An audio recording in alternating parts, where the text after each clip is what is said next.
अस्मिन् अस्मिन् कलिजुगे कालो अस्मिन् युगे जनः ए कलिजुगरे प्रायतः ଲୋକମାନଙ୍କର ବୟସ କେତେ ନା ଅଳ୍ପ ସେତିକି ନୁହଁ ତାପରେ ହଉଛି ମନ୍ଦ ସୁମନ୍ଦ ମତ ମନ୍ଦ ଅର୍ଥ ହଉଛି ଆମେ ଦେଖୁନ ଫ୍ରିକ୍ସନ ପାଇଁ ଯୋଉ ମନ୍ଦକ ରୂପରେ ବ୍ୟବହାର କରାହଉଛି ରିଟାର୍ଡେସନ କହୁନାହାନ୍ତି ଏସିଲିରେସନ ରିଟାର୍ଡେସନ ମନ୍ଦକ ମାନେ କଣ କେଟେ ମନ୍ଦ ବୁଦ୍ଧିଟା କହୁନାହାନ୍ତି ମନ୍ଦ ଅର୍ଥ ହଉଛି ମନ୍ଦ ଅଳସୁଆ ଆଉ ଗୋଟେ ହଉଛି ମନ୍ଦ ବୁଦ୍ଧି ଅର୍ଥ ହଉଛି ଅଲଗା ଡିରେକ୍ସନ ଚାଲିବ ଅଧିକ ଫାଷ୍ଟ ଚାଲିବ ଏପଟେ ବିଲକୁଲ ନାହିଁ ତାପରେ ଆଉ ଗୋଟେ ହଉଛି ମନ୍ଦ ଭାଗ୍ୟ ତିନିଟା ୱାର୍ଡ ଦିଆହେଇଛି ଆପଣ ପଢୁନାହାନ୍ତି ତିନିଟା ୱାର୍ଡର ଅର୍ଥ ମନ୍ଦ ସୁମନ୍ଦ ମତୟର ମନ୍ଦ ଭାଗ୍ୟ मंद लेजी सुमंद मतः मिसगाइडेड मंद भाग्य अनलकी ट्रांसलेशन पढ़ନ୍ତୁ O learned one, in this iron age of Kali, men almost always have but short lives. They are quarrelsome, lazy, misguided, unlucky, and above all, always disturbed. ଆଉ ଥରେ ପଢନ୍ତୁ Always disturbed. Slowly All, ପଢନ୍ତୁ all learned men, in this iron age of Kali, men almost always have but short lives. They ଏକ are ହଉଛି short life short life. They ହୁଁ are quarrelsome, ଦୁଇ ହଉଛି କ୍ୱାରଲ ସମୟ ଟିକେ ଟିକେ କଥା ଝାଡା କରି lazy, ଅଳସ ନମ୍ବର ଏକ misguided, ଏଇଟା ସମସ୍ତେ ଜାଣିଛନ୍ତି unlucky, and ଏବେ ball above all, always disturbed. ଏଇଟା ଅଲରେଡି କୁହା ହେଇଛି କଳିଯୁଗର ଲୋକମାନଙ୍କର ମାନେ ଲକ୍ଷଣ ଗୁଡାକ ଆଉ 12 ନମ୍ବର ସ୍କନ୍ଧଟା ହଉଛି କଳିଯୁଗର ଆଗକୁ କଣ ହବ ଟୋଟାଲି ସୁଖଦେବ ଗୋସ୍ୱାମୀ ପରୀକ୍ଷିତ ମହାରାଜ କହୁଛନ୍ତି 12 ନମ୍ବର ସ୍କନ୍ଧରେ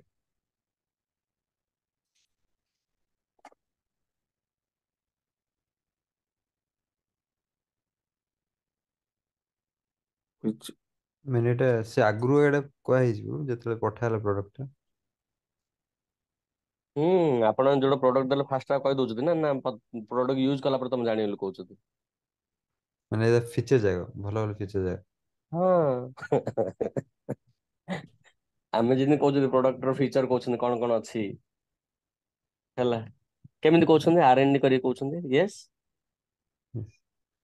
ଆମେ R&D କରିଥାଉଛନ୍ତି ଆମେ ତାର ମାନେ ଟୋଟାଲି ଏକ୍ସପ୍ଲାନେସନ ଲେଖିଥାଉଛନ୍ତି ତାପରେ ଏବେ ତମକୁ ଖାଇବାକୁ ଗଲେ କ୍ୟାନ୍ସର ହବ ବୋଲି ଇନା ଯେ ଖାଇଲା ପରେ କ୍ୟାନ୍ସର ହବ ନା ଚେକ୍ କରିବା ନାଇଁ ନାଇଁ ଅଲରେଡି R&D ହେଇଯାଇଛି ସେଥିପାଇଁ ଫଟୋ ଲଗା ହେଇଯାଉଛି ଏଥିରେ କହିବାର କିଛି ନାହିଁ ଆମେ ତ କହିଛୁ ଆଉ ଆମର ଦୋଷ ନାହିଁ ଭାଇ ଫାଷ୍ଟ କହିଦେଲୁ ହେଠି ଦେଖେ ଲାଗିଛି କଣ ଲାଗିଛି ନା କ୍ୟାନ୍ସର ହବ ତମକୁ ଖାଉ କହିଲେ ସିଗାରେଟ ପିଉ କହିଲେ ମାନେ କ୍ୟାନ୍ସର ହବ କମ୍ପାନୀ ଦାୟୀ ନାହିଁ ତ ସେମିତି ଭଗବାନ କହୁଛନ୍ତି କଳିଯୁଗର ଲକ୍ଷଣ କଣ କଣ ଏକ ହଉଛି ଅଳ୍ପ ବୟସ କହିବନି କିଏ ହେଲେ ଦୁଇ ହଉଛି କଣ ଟିକେ ଟିକେ କଥାରେ ଝଗଡା କରିବେ ସ୍ୱାଭାବିକ ଝଗଡା କରିବାଟା କିଛି ବଡ କଥା ନାହିଁ ତିନି ହଉଛି ମନ୍ଦ ବୁଦ୍ଧି ହେଲା ମାନେ ବୁଦ୍ଧି ହିଁ ନଥିବ ବୁଦ୍ଧିହୀନ ଗୁଡାକ ଅଳ୍ପ ବୁଦ୍ଧିଆ ଗୁଡାକ ଚାରି ହଉଛି ଅଳସୁଆ ନମ୍ବର ଏକ ପାଞ୍ଚ ହଉଛି ଅନଫର୍ଚୁନେଟ ଦୁର୍ଭାଗୀ ଗୁଡାକ କଳି ଯୁଗରେ ଭରି ହେଇକିରି ମିଳିବେ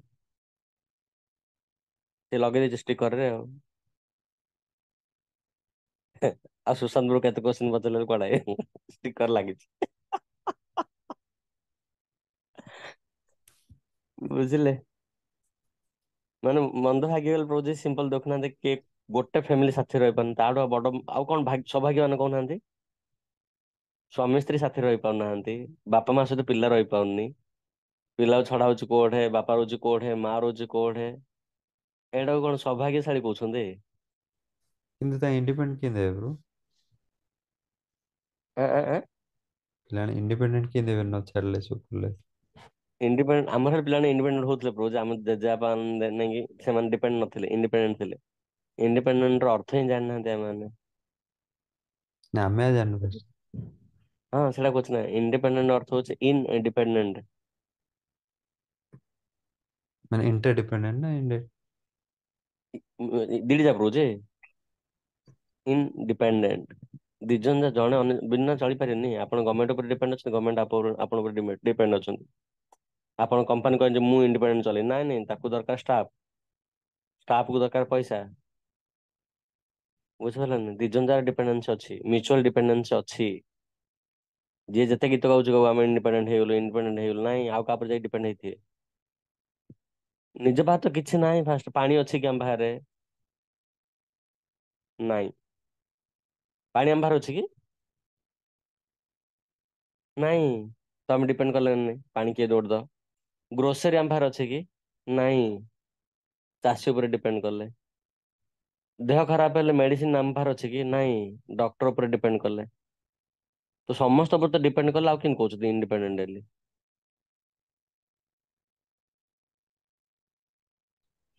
ମାନେ ମନରେ ଭାବି ଦଉଛି ଆମେ ଇଣ୍ଡିପେଣ୍ଡେଣ୍ଟ, ମାନେ ଲୋକ କହିଲା ଆଦରୁ। ମନରେ ଭାବିଲେ କଣଟା ହେଇଯାଉଛି? କିଛି ହଉନି। ସମସ୍ତେ ସମସ୍ତ ଉପରେ ଡିପେଣ୍ଡ ଅଛନ୍ତି ନା ନାଇଁ କହୁନାହାନ୍ତି? କିଏ କେତେ କଣ କହୁଛୁ, ମୁଁ ଇଣ୍ଡିପେଣ୍ଡେଣ୍ଟ ବଞ୍ଚୁଛି, ନାଇଁ ଆଉ କାହା ଉପରେ ଡିପେଣ୍ଡ ଥିବେ। ମୁଁ କହେ ଯେ ମୁଁ ମୋ ବାପା ମାଠୁ ବର୍ତ୍ତମାନ ଡିପେଣ୍ଡ ନାହିଁ ବାପା ମାଙ୍କ ଉପରେ। ଦେଖିଲା ମୁଁ ମୋ କମ୍ପାନୀ ଉପରେ ଡିପେଣ୍ଡ ଅଛି, ମୋ ବସ୍ ଉପରେ ଡିପେଣ୍ଡ ଅଛି, ସେ ଛୁଟି ହେଲା କହିଲେ ଯିଏ ଗାଁକୁ ନହେଲେ ନାହିଁ।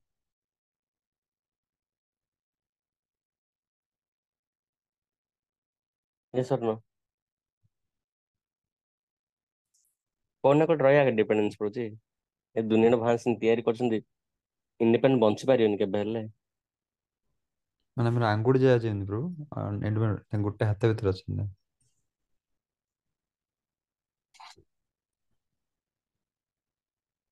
ଗୋଟେ ହାତ ଉପରେ ଅଛି, ଯଦି ଭାତ ନ ମିଳେ ବ୍ଲଡ ସାର୍କୁଲେସନ ଯଦି ଆଙ୍ଗୁଳି ନ ମିଳିଲା ତ ସେଇଟା କହୁନାହାନ୍ତି ପାରାଲିସିସ୍ ହେଇଗଲା ବୋଲି। ଲେଫ୍ଟ ସାଇଡ ଟା କାମ କରୁନି, କୁଆଡେ ରହିଲା? ହାତ ତ ଅଛି, କାହିଁ କାମ କରୁନି ଆଉ?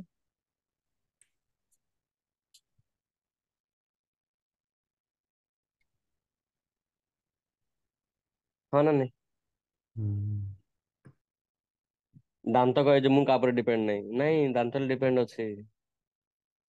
ହାତ ଡିପେଣ୍ଡ ଅଛି, ମାନେ ପୁରା ଶରୀର ନାହିଁ କି କେତେବେଳେ କୁହା ଯଦି ସବୁ ଯାହା ଅଙ୍ଗ ପ୍ରତ୍ୟଙ୍ଗ ଯଦି ନିଜ ଭିତରେ ନାହିଁ କି ଭଲ କୋଅପରେସନ ଥିବ କହିଲେ ତାକୁ କହୁଛି ହେଲ୍ଦି ବଡି। ଡାଇବେଟିସ ଯଦି ଦେଖିବାକୁ ଗଲେ ବ୍ଲଡ ଗୋଡକୁ ମାନେ ବ୍ଲଡ ସାର୍କୁଲେସନ ହଉନି, ସରିଗଲା, ଗୋଡ ହିଁ ନାଇଁ କରିଦେଲା, ମତେ ତ ମିଳୁନି ଖାଇବାକୁ ମୁଁ କାହିଁ କରିବି। ତ ଟିକେ ଚାଲୁ ଚାଲୁ ହାଲିଆ ହେଇଯାଉଛନ୍ତି। ବୁଝିଲେ? ଆଉ ଯଦି ପେଟ କହେ ଖାଲି ମତା ଦିଅ ସବୁ ଯାକ, ପେଟ ବଢି ବଢି ବଢି ବଢି ଯିବ, କହିଲେ ତତେ ଆଉ କିଏ ଉଠେଇ ନ ଭୋଇ ବୋଲି କହିବେ। ତ ହେଲ୍ଦି ବଡିର ଲକ୍ଷଣ ହଉଛି ସବୁଜ ଅଙ୍ଗ ପ୍ରତ୍ୟଙ୍ଗ ବହୁତ ବଢିଆ ଫଙ୍କସନ ଯେତେବେଳେ କରୁଥିବେ। ଲିଭର ହଉ, କିଡନୀ ହଉ, ହାର୍ଟ ହଉ, ବ୍ରେନ ହଉ, ବୁଝିଲେ ନା ନାଇଁ? ସବୁ ଜିନିଷ ହାତ ଗୋଡ କର୍ମେନ୍ଦ୍ରିୟ ଜ୍ଞାନେନ୍ଦ୍ରିୟ ସବୁ ଯା ବହୁତ ବଢିଆ କାମ କରୁଥିବ ଯେତେବେଳେ କହିଲେ ତାକୁ କହୁଛି ହେଲ୍ଦି ବଡି। ତାର ଗୋଟେ ଯଦି ବ୍ରେକ୍ ଲଗେଇଲା କହିଲେ ସରିଗଲା, ଆଉ ତିନିଟା ଚକା ଗାଡି ଯିବନି। ତାର ହାର୍ଟ ରେ କିଛି ପ୍ରୋବ୍ଲେମ? ତା ସର୍ଭିସିଂ ଟା କେମିତି ଜାଣିବ ବ୍ରୋ? ଏଟା କୋ ମାନେ ଯେମିତି ଆମର ପ୍ରତିବର୍ଷ ଗାଡି ସର୍ଭିସିଂ କରୁଛୁ ମ୍ୟାଣ୍ଡେଟରୀ ଏଠି ୟୁକେ ରେ ଏମଓଟି କରିବାକୁ, ନହେଲେ ଗାଡି ବାହାରକୁ କାଢି ପାରିବେନି। ଏକାଦଶୀ ଗୋଟା ସର୍ଭିସ ସେଣ୍ଟର ରଖା ହେଇଛି। ପ୍ରତି 15 ଦିନ। ଆଚ୍ଛା ଆଚ୍ଛା। ପ୍ରତ୍ୟେକ 15 ଦିନ ଭାନ ରଖିଛନ୍ତି ସର୍ଭିସିଂ କରିବା, ଆମେ କରୁନାହାନ୍ତି ଅଲଗା କଥା। ଗଜପତି ପ୍ରଭୁ ଠିକ ଆନ୍ସର ପାଇଲେ ଆପଣଙ୍କର। ୟେସ୍ ୟେସ୍ ବାବୁ, ଆହୁରି ସବୁ ଆପଣ ଯୋଉଟା ସେଇଟା ଗୋଟେ ଲେଖିଛନ୍ତି ଅଲୱେଜ ଡିଷ୍ଟର୍ବଡ। ଲାଷ୍ଟ ଯଦି ଦେଖିଲେ ଦୁର୍ଭାଗୀ ମିନ୍ସ କିଏ? ଅନଲକି। ପ୍ରତ୍ୟେକ ଦିନ ଯିଏ ଡିଷ୍ଟର୍ବ ରହୁଛି। ଆଜିର ଡେଟରେ କିଏ ଗୋଟେ କହିପାରେ ମୁଁ ଡିଷ୍ଟର୍ବ ରହୁନି? ଛୋଟ ପିଲା ହଉ, ରିସେଣ୍ଟଲି ଗୋଟେ ପିଲାଟି 11th ପିଲାଟି ସୁସାଇଡ କରିଛି ହେଲା, ୟୁପିରେ ବୋଧେ, ପାଠପଢା ପ୍ରେସରରେ। ସାନ ପିଲା ନରେନ୍ଦ୍ର ମୋଦୀଙ୍କୁ ଗୋଟେ କୋଶ୍ଚିନ୍ ପଚାରୁଛି ଯେ ଏତିକି ସିଲାବସ କାହିଁକି ରଖା ହେଇଛି ଆମ ପାଇଁ ସାନ ପିଲାଙ୍କ ପାଇଁ? ପିଲା ପାଖରେ ପିଲାଦିନର ଖେଳଣା ନାହିଁ, ବଡ ବଡ ବହି ଅଛି, ତାପରେ କହୁଛନ୍ତି ଆମ ପିଲା ସ୍ମାର୍ଟ ହେଇଗଲାଣି ବୋଲି।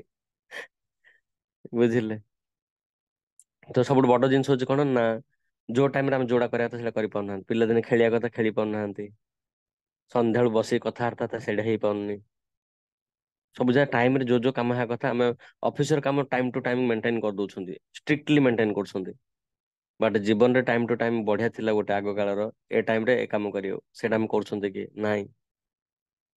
ପରିବାର ସାଥିରେ ବସିକି ଟିକେ କଥା ହଉଥିଲେ, ମାନେ ଘଣ୍ଟା ଘଣ୍ଟା ଧରି କଥା ହଉଥିଲେ।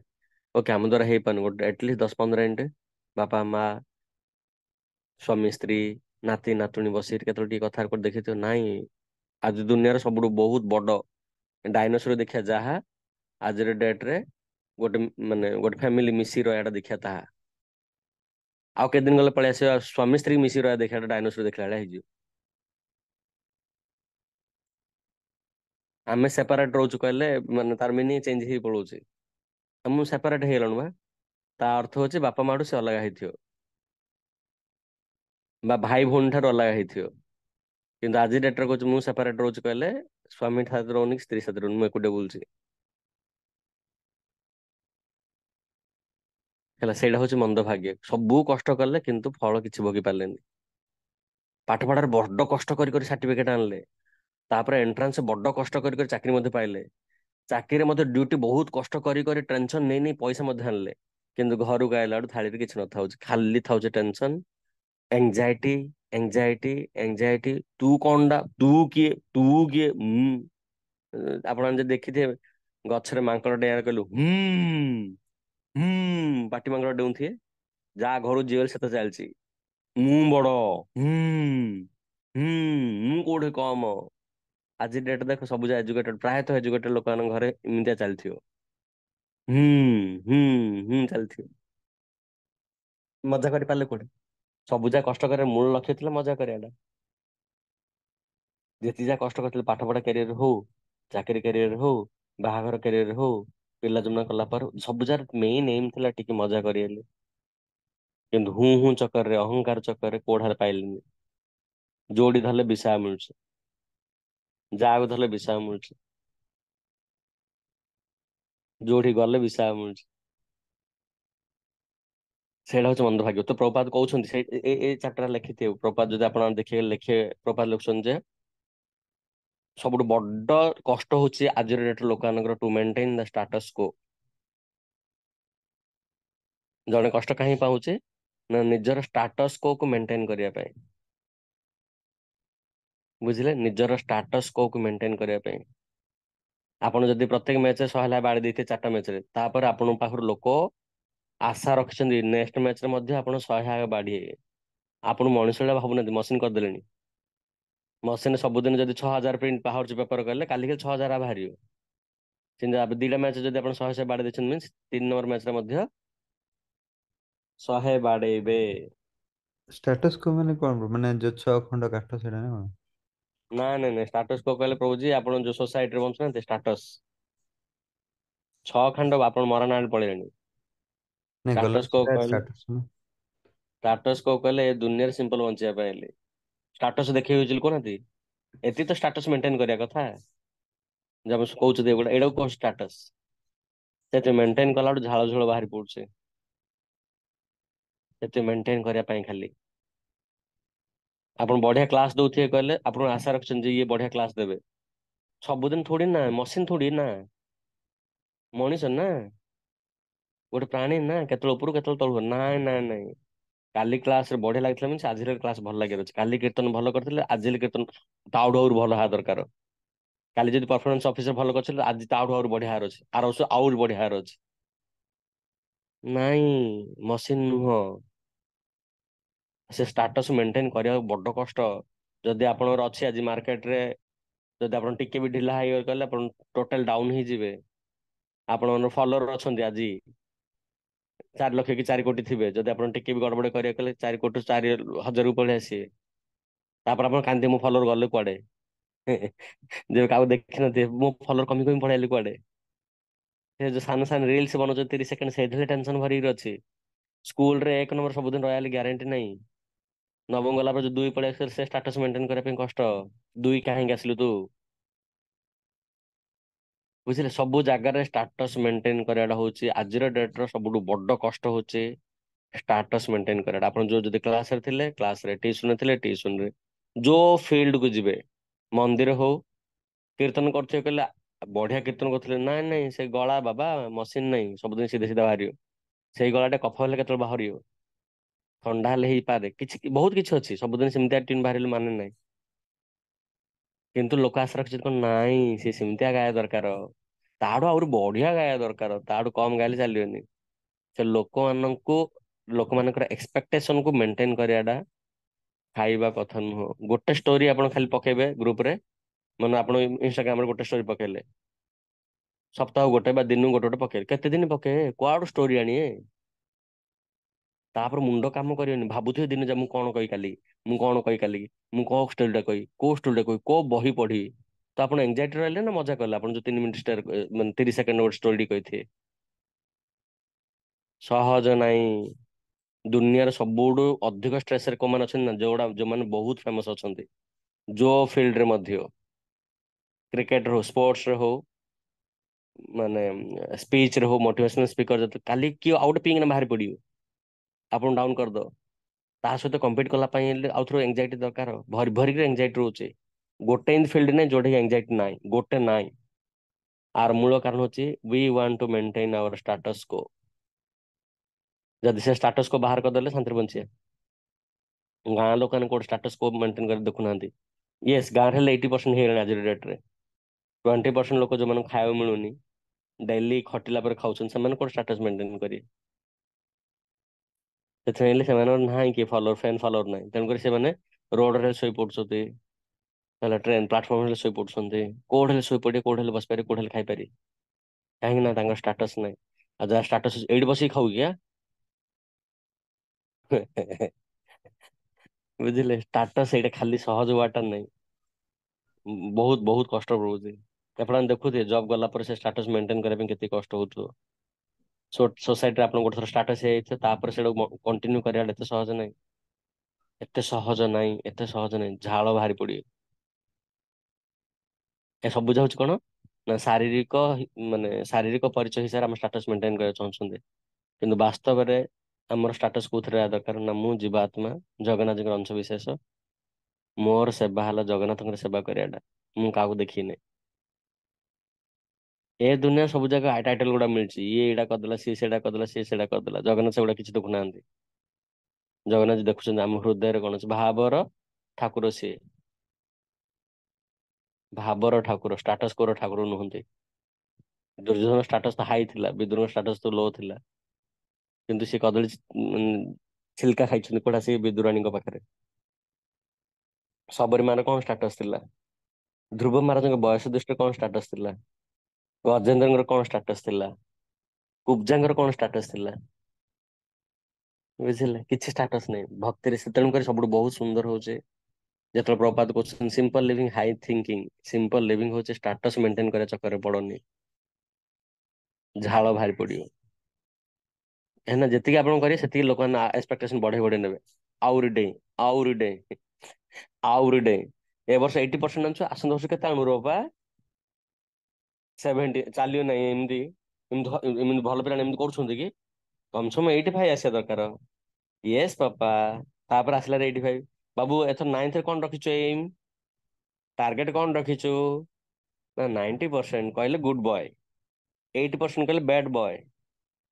ତ ସବୁଦିନ ତାର ଷ୍ଟାଟସ ବଢେଇ ବଢେଇ ତ ଚାଲିଲେ ଆଉ, ସେ ବାର ଆଉ ବୁଲି ବୁଲି ଲାଷ୍ଟ ମଜା କଲେ କେତେବେଳେ, ତ ଷ୍ଟାଟସ କୁ ପହଞ୍ଚିବା ପାଇଁ ଯୋଉ ଆମେ ଖେଳୁନଥିଲେ ଗୋଟେ ବାଡି ଧରି ଗିରି ଗିରି ବୁଲିବ, ସେ ବାଡି ନେଇ ଜାଗାରେ ପହଞ୍ଚିବା ପାଇଁ, ତା ତ ଗୋଟେ ଲକ୍ଷ୍ୟ ଅଛି, ସେ ବାଟକୁ ନେଇ ପହଞ୍ଚି ସେ ମଜା କଲା କେତେବେଳେ ଆଉ? ଏମିତି ହଉଛି, ସେଇଟା ହଉଛି ପ୍ରଥମ ସ୍କନ୍ଦର ପ୍ରଥମ ଅଧ୍ୟାୟର 10 ଶ୍ଲୋକରେ ସୁତ ଗୋସ୍ୱାମୀ କହି ଦଉଛନ୍ତି, ପ୍ରାୟେଣ ଅଳ୍ପାୟୁଷ ସଭ୍ୟ କଲାଉ ଅସ୍ମିନ୍ ଯୁଗେ ଜନଃ ମନ୍ଦ ସୁମନ୍ଦ ମତୟୋର୍ ମନ୍ଦ ଭାଗ୍ୟ ହି ଉପଦ୍ରୁତା। ହେଲେ ଭାଗବତ ହିସାବରେ ଷ୍ଟାଟସ୍ को କେନ୍ କରିବା ଅଛି, ମାନେ ଗ୍ରସ୍ତ ଲାଇଫ ସୋ ଲାଇଫ କରିକି ଏ ହ୍ୟୁମାନ୍ ଲାଇଫଟାରେ।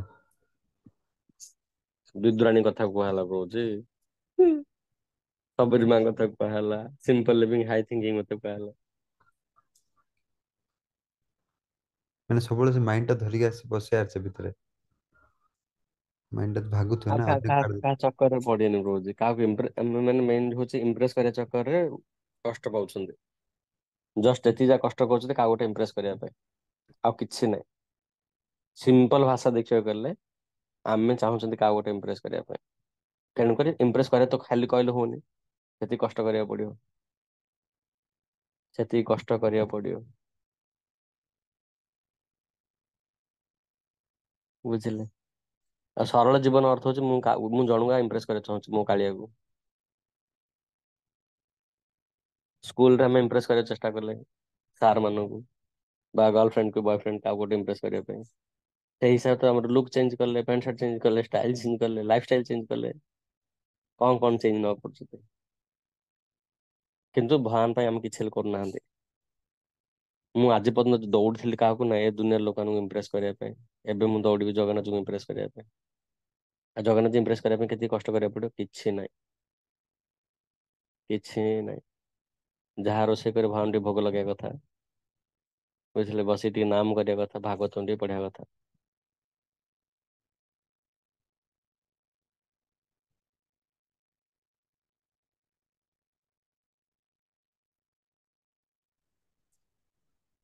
ଓକେ।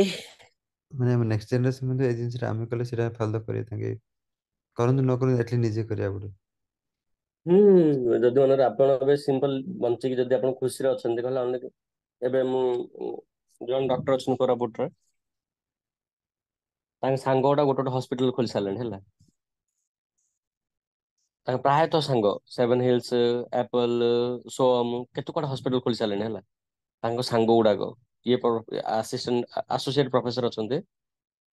ତ ସମସ୍ତେ ତାଙ୍କୁ ଖାଲି କହୁଛନ୍ତି ଗୋଟେ ଜିନିଷ, ଭାଇ ତୋ ନାଁରେ କିଛି ପଇସା ନାହିଁ, ନା ତ ହସ୍ପିଟାଲ ଅଛି, ନା ତ ତୁ କୋଉଟେ ପ୍ରାଇଭେଟ କ୍ଲିନିକ ଯାଉଛୁ, କିଛି କହିଲେ କିଛି ନାହିଁ, ତୁ ଏତେ ଖୁସିରେ କେମିତି ଅଛୁ? ତୁ ଏତେ ଖୁସିରେ କେମିତି ଅଛୁ? ତୋ ମୁହଁରେ ଯେତେବେଳେ ଦେଖିଲେ ହସ ଅଛି। ଆମ ପାଖରେ କୋଟି କୋଟି ଟଙ୍କା ଅଛି, ହସ୍ପିଟାଲ ଗୋଟେ ଆମେ ଖୋଲିଦେଲୁଣୁ, କିନ୍ତୁ ଆମ ପାଖରେ ସେ ଖୁସି ନାହିଁ। ତୁ କେମିତି ଖୁସିରେ ଅଛୁ କହ? କହିଲେ ସେ ମାନେ କହିଲେ ନାଇଁ ଦେଖ ମତେ ଏ ପଇସା ପଛରେ ଦୌଡି ଦୌଡି ମୁଁ ହାଲିଆ ହେଇଛି। ତେଣୁକରି ମୁଁ ଭାବୁଛି ମୋ ବାପା ମା କେତେ ଦିନ ବଞ୍ଚନ୍ତି, ଠିକଣା ନାହିଁ କେତେବେଳେ ପଳେଇବେ, ମୁଁ ତାଙ୍କର ସେବା କରିବାକୁ ଦୌଡୁଛି। ତ ସେ କୋରାପୁଟରେ ରହୁଥିଲେ, ଏବେ ବ୍ରହ୍ମପୁର ପଳେଇ ଆସିଛନ୍ତି, ଏମକେସିଜି ରେ ଅଛନ୍ତି। ମ୍ୟାକ୍ସିମମ୍ ଟାଇମ ତାଙ୍କ ବାପା ମାଙ୍କ ସହିତ ସ୍ପେଣ୍ଡ କରୁଛନ୍ତି, ତାଙ୍କ ଛୁଆମାନଙ୍କ ସହିତ, ତାଙ୍କ ଭାଇ ପୁତୁରା ମାନଙ୍କ ସାଥିରେ ମ୍ୟାକ୍ସିମମ୍ ଟାଇମ। ଯୋଉ ପଇସା ସରକାର ଯୋଉ ସାଲାରୀ ମିଳୁଛି ସେଥିରେ ଖୁସିରେ ଅଛନ୍ତି, କିନ୍ତୁ ଟାଇମ କୋଉଠି ଦଉଛନ୍ତି? ବାପା ସହିତ ବସିକି କଥା ହେବେ, ମା ସହିତ ବସିକି କଥା ହେବେ, ସ୍ତ୍ରୀ ସହିତ ବସିକି କଥା ହେବେ, ପିଲାଙ୍କ ସହିତ ଖେଳିବେ। ଆଉ ବଡ ଘର ନେବି, ବଡ ଗାଡି ଚଢିକି ବୁଲିବି, କିଛି ନାହିଁ, ଏଗୁଡା ସବୁ ଯାକ କାଟି ଦେଇଛନ୍ତି। ସବୁ କଲେ ସବୁ, ତେଣୁକରି ତାଙ୍କର କିଛି ଟେନସନ ନାହିଁ। ହେଲା, କିଛି କଲେ କିଛି ଟେନସନ ନାହିଁ। ବର୍ତ୍ତମାନ ଜଷ୍ଟ ହଉଛି ମୁଁ ମୋର ଆମେ ପ୍ରାୟୋରିଟି କାହାକୁ ଦଉଛନ୍ତି? ପ୍ରାଥମିକତା କାହାକୁ ଦଉଛନ୍ତି? ଆମ ପାଖରେ କୋଉ ଜ୍ଞାନ ଅଛି? ଯେ ଆଧ୍ୟାତ୍ମିକ ଜ୍ଞାନ ଥିବ କହିଲେ ୟେସ୍ ପଇସା ନିହାତି ଦରକାର, ଏଥିରେ ଡାଉଟ ନାହିଁ। ଘର ଦ୍ୱାର ସବୁ ଜିନିଷ ଦରକାର, ଭଲ ପ୍ୟାଣ୍ଟ ସାର୍ଟ, ଭଲ ଗାଡି, ସବୁ ଦରକାର। ବଟ ଗୋଟେ ଜିନିଷ କଣ ପାଇଁ ଦରକାର? କାହା ପାଇଁ ଦରକାର? ଗୋଟେ ଆମେ ତ ବୁଝିଗଲେ, କିନ୍ତୁ ଆମର ଫ୍ୟାମିଲି ସମସ୍ତେ କେମିତି ବୁଝିବେ? ମାନେ ପାଞ୍ଚଟା ଗୋଟେ କେମିତି ସିଙ୍କ ଅପ୍ ହବ? କିଏ କହିଛି ଆପଣଙ୍କୁ ବୁଝିବା ପାଇଁ? ନହେଲେ ସିମ୍ପଲ ଲିଭିଂ ସେପଟେ ହେଲା ବେଳକୁ କଷ୍ଟ ହେଇଯାଉଛି ନା। ଆଁ ଆଁ ଆଁ? ମାନେ ଆମେ ସିମ୍ପଲ ଲିଭିଂ ଟ୍ରାଏ କରିବା। ହଁ। ଆଜି ଯେ ଜଗନ୍ନାଥ କହିଛନ୍ତି ପଖାଳ ଦେଲେ ମଧ୍ୟ ଏନଫ୍ କା, କିନ୍ତୁ ସମସ୍ତେ ସେଟା ଏଗ୍ରି ହବାର ଅଛି। ନଥିଲେ ସମସ୍ତେ ଏକ୍ସପେକ୍ଟେସନ ମିଟ୍ ନହେଲେ ଆଉ ଥରେ ଷ୍ଟାର୍ଟ ହେଇଯିବ ମହାଭାରତ, କୁରୁକ୍ଷେତ୍ର। ଶୁଣନ୍ତୁ ରହୁଛି, ସମସ୍ତେ ବୁଝିବାଟା ଏତେ ସହଜ ନାହିଁ, ଆଉ ଆମେ ସମସ୍ତଙ୍କ ପାଇଁ କରୁନାହାନ୍ତି, ସମସ୍ତେ ବୁଝିବା ପାଇଁ କରୁନାହାନ୍ତି। ମତେ ଯୋଉଟା ଭଲ ଲାଗିଲା ମୁଁ କଲି, ତମେ ଯୋଉଟା ଭଲ ଲାଗୁଛି ତମେ କର। ହୁଁ। ଏବେ ମୁଁ ପଖାଳ ଭାତ ଖାଇଲି, ଆପଣଙ୍କୁ କହିନା ପଖାଳ ଭାତ ଖାଅ ବୋଲି, ନାଇଁ। ମୁଁ ଏବେ ଗେରୁଆ ଡ୍ରେସ ପିନ୍ଧିଲି, ଆପଣଙ୍କୁ କହିନା ଗେରୁଆ ଡ୍ରେସ ପିନ୍ଧ, ନାଇଁ। ମୁଁ ତିଲକ ପିନ୍ଧିଲି, ଆପଣଙ୍କୁ ତିଲକ ପିନ୍ଧିବାକୁ କହିବି, ନାଇଁ। ନାଇଁ ୱିଥିନ୍ ଏ ଫ୍ୟାମିଲି ସପୋଜ ଜଣେ ୱିଥ କରୁଛି। With family, with A family କହୁଛି, ମନରେ ଏବେ ଆପଣ ଅଛନ୍ତି, ଆପଣଙ୍କ ସ୍ତ୍ରୀ ଅଛନ୍ତି, ପିଲା ଦିଟା ଅଛନ୍ତି। ହେଲା, ଏବେ ଆପଣ ଯଦି ଖୁସିରେ ଅଛନ୍ତି, ଆପଣ ଯାହା ଯାହା କରୁଛନ୍ତି, ଯଦି ସେମାନଙ୍କୁ କାହାକୁ ଭଲ ଲାଗିଲା ପାଳନ କରିବ।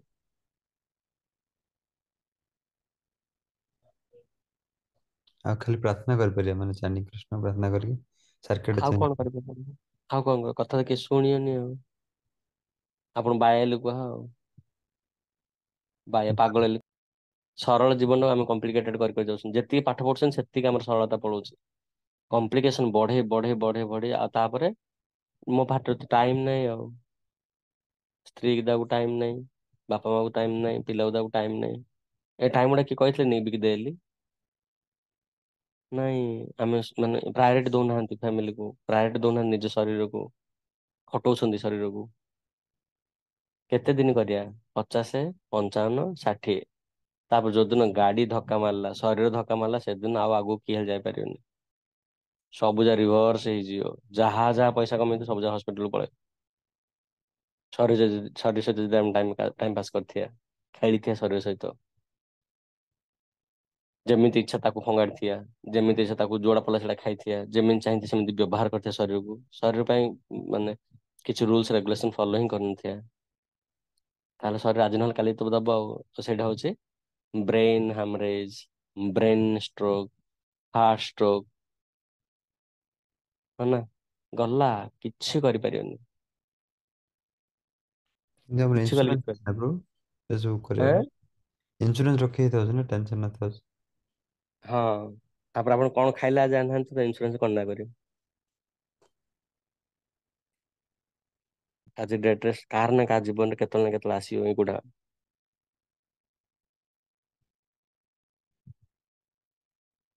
ମାନେ ଏଇଟା ତ କାଣ୍ଟ ମାନେ ହେଇଛି ଏଇଟା ବ୍ରୋ, ସେ ଆଗରୁ ଉଁ, ଉଁ, ଏଇଟା କାଣ୍ଟ ୱାନରେ କୁହା ହେଇଛି।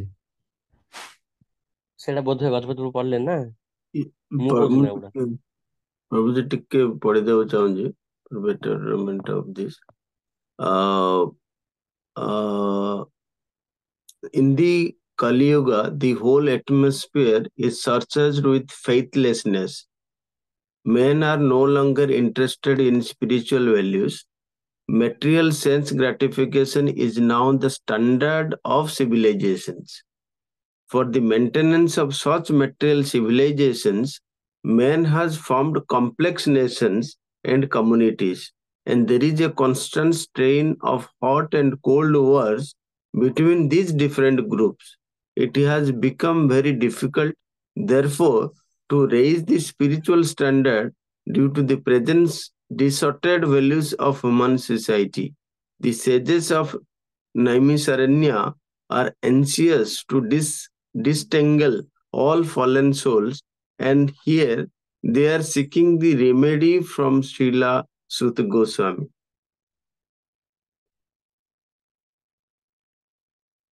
ଏଇଟା ପ୍ରଭୁପାଦ ନାଇଁ କି? Yes, Prabhu. ପ୍ରଭୁପାଦ ଏଇଟା କେବେ ଲେଖିଛନ୍ତି? 1966 ରୁ 1977 ଭିତରେ। Right. 1966 ରୁ 77 ଭିତରେ ପ୍ରଭୁଜି, ଏ ଯୋଉ ଟ୍ରାନ୍ସଲେସନ ବର୍ତ୍ତମାନ ପଢିଲେ, ପ୍ରଭୁ ଯୋଉଟା ପଢିଲେ, ପରପୋର୍ଟ ଟା ପଢିଲେ, ତା ପୂର୍ବରୁ ସୁତ ଗୋସ୍ୱାମୀ ଆଉ ସନକାଦି ଋଷି କେବେ କଥା ହେଇଥିଲେ? ମାନେ ସେ କୃଷ୍ଣ ଭଜନ କଲା Acha, ପରେ ତୁରନ୍ତ right. ପରିଚିତ ମହାରାଜ ଚର୍ଚ୍ଚା କରୁଛନ୍ତି ହେଲା। ତଥାପି ଲୋକମାନେ କହେ ଯେ ଏଗୁଡା ସବୁ ଯା ଅନ୍ଧବିଶ୍ୱାସ। ଆରେ ବାବା ରେ ବାବା, ଭାଇ ଯେମିତି ଲେଖା ହେଇଛି ସେମିତି ଜୀବନ ଚାଲିଛି ଦେଖିରେ ବୋପା। ଆଉ କଣ ପ୍ରମାଣ ଦବ ଯେ ଆମ ଶାସ୍ତ୍ର ଗୁଡାକ ସବୁ ଯା ସତ ବୋଲି? uh, ସମସ୍ତେ ଟେନସନରେ ଅଛନ୍ତି ନା ନାଇଁ? Anxiety, filled with anxiety, yes or no? ସେ ଷ୍ଟୁଡେଣ୍ଟ ହଉ, ବାପା ମାର ସବୁଠୁ ବଡ ଟେନସନ, ମତେ ପିଲା ପଚାରୁନି, ଅନାଥ ଆଶ୍ରମ ଛାଡିଦବ, ବୃଦ୍ଧାଶ୍ରମ ଛାଡିଦବ। ଅଛି ସମସ୍ତଙ୍କୁ, କୋଉ ଷ୍ଟେଜ ନାହିଁ ଯୋଉ ଷ୍ଟେଜ ଟେନସନ ନାହିଁ। ହେଲା, ଆପଣ କୋଉ କଲେଜରୁ ପାସ୍ ଆଉଟ୍, ଗୋଟେ କଲେଜ ଯୋଉ କଲେଜ ପାସ୍ ଆଉଟ୍ ଟେନସନ ରହିବେନି। ବୁଝିଲେ? ରିସେଣ୍ଟଲି ଗୋଟେ ଆଇଏଏସ୍ ଅଫିସରଟା ଗୋଟେ ଲୋକାଲ ଏମଏଲଏ ସହିତ ମିଶିବାକୁ ଚାହୁଁଥିଲା ହେଲା। ଆଇଏଏସ୍ ଅଫିସର ଆଉ ଲୋକାଲ ଏମଏଲଏ ଟା ମୋଷ୍ଟଲି ସ୍କୁଲ ଯାଇନଥିବେ ମଧ୍ୟ, ବୁଝିଲେ? ତ ସେ ଆଇଏଏସ୍ ଅଫିସର ଜଣଙ୍କୁ କହିଲେ, ତାର ଆସିଷ୍ଟାଣ୍ଟ କହିଲେ, ଯାଇକି ସାରଙ୍କୁ ପଚାରେ, ମୁଁ ମିଶେଇ ଆସି ମିଶିବାର ଅଛି ମତେ। କହିଲୁ ଏ ଏମଏଲଏ, ତା ଆସିଷ୍ଟାଣ୍ଟ କହିଲେ କିଏ ମିଶିବାକୁ ଚାହୁଁଛି? ନା ସାର୍। ନା ତାକୁ କହୁନୁ ମୋ ପାଖକୁ ଆସେ। ଏ ଯୋଉ ଏମଏଲଏ ସିଏ କେତେ 6 କି 7 କି 10 ପଢିଥିବ, ବଡ ହେଲେ, ଆଉ ସେ ପିଲା ଦିନ ରାତି ବାଡାପାଟି ହେଇକି ୟୁପିଏସସି କ୍ଲିୟର କରିଛି। ଆଉ ଇଏ କହୁଛି ତାକୁ ଦରକାର ସେ ମୋ ପାଖକୁ ଆସିବ ବୋଲି। କି ଲାଗୁଥିବ କହିଲେ? ଆଁ? ସେମିତି ନାହିଁ ଯେ ପ୍ରଭୁ ପୋଜିସନ କଲେକ୍ଟର ହେଇଗଲା ପରେ ଆଉ ଟେନସନ ନାହିଁ। ଲୋକାଲ ଗୁଣ୍ଡା ଯେତେବେଳେ ଡାକିବ, ତୁ କିଏ ବେ, ତୋ ପରିବାରଠୁ ବର୍ବାଦ କରିଦେବି। ସେ ସମୟରେ ଆପଣ ୟୁପିଏସସି କିଛି କେତେ ବଡ ଏକ୍ଜାମ କ୍ରାକ୍ କରିଛନ୍ତି କରନ୍ତୁ, କିଛି କରିପାରିବେନି। ସେଥିପାଇଁ ଯୋଉ ପୋଜିସନ ଯାଉଛୁ ଯାଆନ୍ତୁ ରହୁଛି, ସେଇଠି ସେ ଆପଣ ବ୍ରହ୍ମଚାରୀ ହୁଅନ୍ତୁ, ବାହା ହୁଅନ୍ତୁ, ନ ବାହା ହୁଅନ୍ତୁ, ଚାକିରି କରନ୍ତୁ, ନ କରନ୍ତୁ, ବିଜନେସ କରନ୍ତୁ, ହେଲା, ଯୋଉଠି ଯିଏ କଲେ ଅଛି। ତେଣୁକରି ରେମେଡି ହଉଛି କଣ? ରେମେଡି ହଉଛି fearlessness comes not by the absence of fear, but by the awareness of presence that drives fear. କେବେ ହେଲେ କହନ୍ତି ଯାହା ଜୀବନ ଟେନସନ ଅଛି ସେମିତିଆ ଜୀବନ ଦରକାର ନାହିଁ। ଆମେ ପ୍ରାର୍ଥନା କରୁଛନ୍ତି କଣ? ଆହେ ଦୟାମୟ ବିଶ୍ୱ ଯେ ବିହାରୀ ଯଦି ଆମେ ଗୀତ ଦେଖିଲେ ସେଟା ପ୍ରାର୍ଥନା କରୁଛୁ ଯେ ଜୀବନ ଦୁଃଖ ହିଁ ନ ଆସୁ ନାହିଁ, ମତେ ସାହସ ଶକ୍ତି ଦିଅ ହେ କହୁଛି। ଭାଉନ କଣ ପ୍ରାର୍ଥନା କରାହଉଛି ନା ବିପଦ ଅଛି, ଥିଲା ଆଉ ରହିବ ମଧ୍ୟ ଦୁନିଆରେ, କିନ୍ତୁ ଭାଉନ ପ୍ରାର୍ଥନା କରାହଉଛି ମତେ ସାହସ ଶକ୍ତି ଦିଅନ୍ତୁ। awareness of presence that reduces fear। ଯେତେବେଳେ ଆମେ ଜାଣିବା ଯେ ମୋ ପାଖରେ କିଏ ଅଛି ଜଣେ, ସେ ହଉଛନ୍ତି କିଏ ନା ମୋ କଳା ଠାକୁର, ମୁଁ କାହିଁକି ଟେନସନ ନେବି? ଅର୍ଜୁନ ତ ବିଲକୁଲ ଟେନସନ ନେଇଥିଲେ, କାହିଁକି ନା କୃଷ୍ଣ ତାଙ୍କ ସାଥିରେ ଥିଲେ। ମୋ ସହିତ ସେମିତି ମୋ କଳା ଠାକୁର ଅଛନ୍ତି, ମୁଁ ଟେନସନ ନେବିନି। ଏ ଦୁନିଆ ଚାଲିଛି ଚାଲିଥିବ ଆଗ ଏମିତି, ମାତ୍ର ମୁଁ ଟେନସନ ନେବିନି। କାହିଁକି ନା ମୁଁ ଜାଣିଛି ମୋ ସାଥିରେ ମୋ କଳା ଠାକୁର ଅଛନ୍ତି। ଆଉ ଖାଲି କହିଲେ ହଉନି, କଳା ଠାକୁର ଅଛନ୍ତି କେମିତି ଜାଣିବା? ଯଦି ଆମେ ପ୍ରତି ସମୟ ତାଙ୍କୁ ସ୍ମରଣ କରୁଥିବା, ସେବା କରୁଥିବା କଳା ଠାକୁରଙ୍କର, ତାହେଲେ ଦୁନିଆର ଟେନସନ। ଯୁଧିଷ୍ଠିର ମହାରାଜଙ୍କର ଗୋଟେ ଟାଇମ ଥିଲା ସବୁ ରାଜ୍ୟ ଫାଜ୍ୟ ସବୁ ପଳେଇଲେ, ସ୍ତ୍ରୀ ପଳେଇଲେ, ଭାଇ ଭଉଣୀଙ୍କୁ ପଳେଇଲେ, ସବୁ ଯାହା ହାରିଗଲେ, ବଟ୍ ସେ ଡିପ୍ରେସନ ଯାଇନଥିଲେ। କାହିଁକି? ତାଙ୍କର ସମ୍ପୂର୍ଣ୍ଣ ରୂପେ ବିଶ୍ୱାସ ଥିଲା ଯେ କୃଷ୍ଣ ମୋ ସାଥିରେ ଅଛନ୍ତି। କୁନ୍ତୀ ମହାରାଣୀ ପାଖରେ କିଏ ନଥିଲେ, ତାଙ୍କର ସମ୍ପୂର୍ଣ୍ଣ ରୂପେ ବିଶ୍ୱାସ ମୋ ପାଖରେ କିଏ ଅଛନ୍ତି ନା କେଶବ ଅଛନ୍ତି। ଉତ୍ତରା ପାଖରେ କିଏ ନଥିଲେ, ଯେତେବେଳେ ଅଶ୍ୱତ୍ଥାମା ଆଟାକ୍ କରୁଛନ୍ତି, ସମ୍ପୂର୍ଣ୍ଣ ରୂପେ ବିଶ୍ୱାସ ଥିଲା। ଉତ୍ତରାଙ୍କ ହଜବେଣ୍ଡ ନଥିଲେ, କିନ୍ତୁ ସମ୍ପୂର୍ଣ୍ଣ ରୂପେ ବିଶ୍ୱାସ ଥିଲା ମୋ ପାଖରେ କିଏ ଅଛନ୍ତି ନା କେଶବ ଅଛନ୍ତି। ଦୌଡ଼ି ଦୌଡ଼ି କେଶବ ପାଖକୁ ଆସୁଛନ୍ତି। ତେଣୁକରି ଆଜି ଯୋଉ ଆମେ 16 ନମ୍ବର ଅଧ୍ୟାୟ ମୁଁ ଆରମ୍ଭ କରି ଭାବିଥିଲି, ଫାଷ୍ଟ ଥିଲା ଅଭୟମ ସତ୍ଵ ସଂଶୁଦ୍ଧିର। ଅଭୟମ means fully dependence on Krishna. ଅଭୟ ଅଭୟ କେତେବେଳେ ମିଳିବ? ସମସ୍ତଙ୍କ ସହିତ ମୁଁ ଟେନସନ ନେବିନି, ବିନା ଟେନସନ ବଞ୍ଚେ। ଟେନସନ लेने का नहीं रे देने का, बट देने किसको देने का? ସମସ୍ତେ କହୁଛନ୍ତି ଟେନସନ लेने का नहीं देने का, बट किसको किसको देने का? ଜଗନ୍ନାଥ ଜୀକୁ ଦେନେ କା। ଜଗନ୍ନାଥ ଜୀକୁ ଦେନେ। ଯଦି ଆମେ ଜଗନ୍ନାଥଙ୍କ ହିସାବରେ ବଞ୍ଚା କଲେ ଜଗନ୍ନାଥ ଟେନସନ ନେବେ। ଯଦି ଆପଣ କମ୍ପାନୀ ହିସାବରେ ସବୁ ଯାକ କାମ କରିଲେ, କମ୍ପାନୀ ଆପଣଙ୍କ ପୁରା ରିସ୍କ ନବ। ଆପଣ କୋଉଠି କଣ ହେଲା? ଆର୍ମିର ଟୋଟାଲ ରିସ୍କ କିଏ ନଉଛି ନା ଗଭର୍ଣ୍ଣମେଣ୍ଟ ଅଫ ଇଣ୍ଡିଆ ନଉଛି। ତ ସେମିତି ଯଦି ଆମର ପ୍ରତ୍ୟେକ ଷ୍ଟେପ୍ସ ନେଇକି ପ୍ରତ୍ୟେକ ମୁଭମେଣ୍ଟ ଯଦି ଜଗନ୍ନାଥଙ୍କ ପାଇଁ ହବ, ତାହେଲେ ଟେନସନ କିଏ ନବ? ଜଗନ୍ନାଥ ନେବେ, ଆମେ ନେବାକୁ ପଡିବ ନାହିଁ। ଆମର ଜଷ୍ଟ ଆୱାରନେସ ରହିବା ଦରକାର ଯେ ମୋ ସହିତ କିଏ ଅଛନ୍ତି ନା କୃଷ୍ଣ ଅଛନ୍ତି, ଜଗନ୍ନାଥ ଜୀ ଅଛନ୍ତି।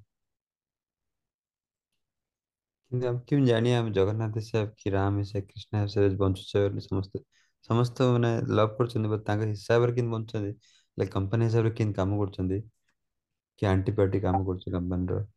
ଆପଣ ସୁଶାନ୍ତ ରୁ କୁହନ୍ତୁ ଉତ୍ତର। ମୋର କ୍ୱେଶ୍ଚନ ହଁ ସେ କୋଶ୍ଚିନ୍ ଯେ ଆପଣଙ୍କୁ ଏ କୋଶ୍ଚିନ୍ ପଚାରିଲା, ଆପଣ କେମିତି ଉତ୍ତର ଦେବେ କୁହନ୍ତୁ। ଜଣା ଓକେ, ନାହିଁ। କୋଶ୍ଚିନ୍ ରୁହନ୍ତୁ ରୁହନ୍ତୁ, ଆମେ ସୁତ ପଚାରେ କୋଶ୍ଚିନ୍ ରିପିଟ୍ ଗୋସ୍ୱାମୀଙ୍କର ଆନ୍ସର ଟା। ନାଇଁ ନାଇଁ ନାଇଁ, ସୁଶାନ୍ତ କୋଶ୍ଚିନ୍ ପଚାରେ, ସେ କୋଶ୍ଚିନ୍ ସୁଶାନ୍ତ କହିଲେ କଣ କୋଶ୍ଚିନ୍ ପଚାରିଲେ? କ୍ୱେଶ୍ଚନ ଥିଲା, ଆମେ ସମସ୍ତେ ତ ଯେତିକି ଭାରତୀୟ ଅଛନ୍ତି ସମସ୍ତେ ପ୍ରେମ କରନ୍ତି ଭଗବାନଙ୍କୁ, କିଏ କରୁ ମାନେ କୃଷ୍ଣ ଜଗନ୍ନାଥ ସମସ୍ତେ, କିନ୍ତୁ ତାଙ୍କର ରୁଲ ହିସାବରେ ଆଜି ମନେର କମ୍ପାନୀର ପଲିସିଟା ଚାଲିବ। ଯେତେବେଳେ ମୁଁ କମ୍ପାନୀରେ କାମ କରୁଛି, କମ୍ପାନୀ ଛାଡ଼ି ଦେଇକି ଅନ୍ୟ କାମ କଲେ ସେ ପଲିସିଟା କାମ କରୁନି, ଅଫିସରେ ଆଲାଉ କରୁନାହାନ୍ତି। ସେମିତି ଜଗନ୍ନାଥ ହିସାବରେ ଆମେ କରୁଛେ ନା ନାଇଁ ସେ କମ୍ପାନୀର କେମିତି ଜାଣିବା?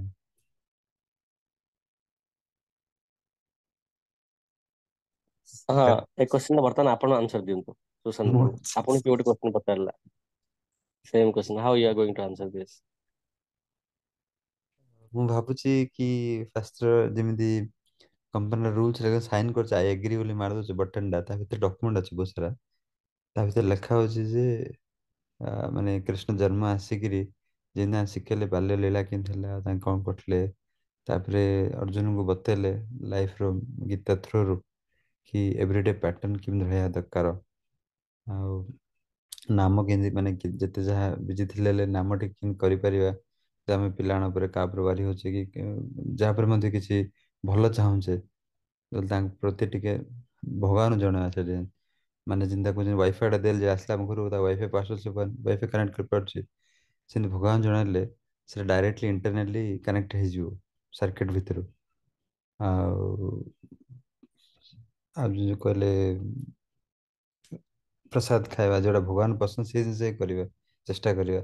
ଆଉ ଗୋଟେ ଆପଣ କହିଥିଲେ ବଳଭଦ୍ରଙ୍କୁ ପ୍ରାର୍ଥନା କରିବା ଯେ ଏସବୁ ଆକ୍ଟିଭିଟିରେ କେମିତି ଆମକୁ ଧ୍ୟାନ ଆସୁ so that ଆମେ ନାମ ଜପି ପାରୁ ଜୀବରୁ ଆଉ ସେବା କରିପାରୁ ଭକ୍ତଙ୍କୁ, ସେଇଟା ମୁଁ ଭାବୁଛି ଆସୋସିଏସନ ମାନେ ସବୁବେଳେ ଭକ୍ତ ସଂଘ କେନ୍ଦ୍ର ରହୁ, ସେଇଟା ଗୋଟେ ମୋର କ୍ୱେଶ୍ଚିନ୍। ଆଉ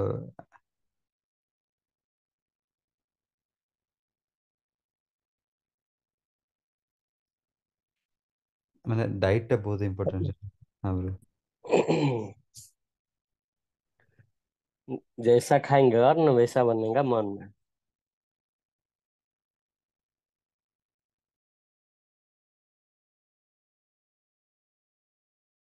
ୟେସ୍ ପ୍ରଭୁ, ସେଟା ଅଛି ପ୍ଲସ୍ ମେନ୍ ହଉଛି ଟିକେ ନାମ ଜପିବା ଯଦି ହେଇପାରୁଛି ମାନେ ବହୁତ ବଢିଆ। ଆଜିକାଲି କଣ ସେଟା କାଉଣ୍ଟର ବିଟ୍ ପଳେଇ ଆସିଲାଣି, ଯୁଆଡେ ଗଲେ ବଟନଟା ଦବାଇ ମଧ୍ୟ କରିହେବ, ନାମ ଜପି ହେବ, ନାମ ଜପିଲେ ଇଜିଲି ହେଇପାରିବ ସେ ଜିନିଷଟା, ମୁଁ ଭାବୁଥିଲି। ହରେ କୃଷ୍ଣ, ଅନ୍ୟମାନେ କିଛି ସମସ୍ତେ ଧୀରେ ରହିଗଲେ ପ୍ରଭୁଜି, ଖାଲି ଆମେ ଜଣା କଥା ହଉଛୁ। କହୁଥିଲେ ପ୍ରକାଶ ବାବୁ କଣ ପ୍ରକାଶ ପ୍ରଭୁ କହୁଥିଲେ? ପ୍ଲିଜ।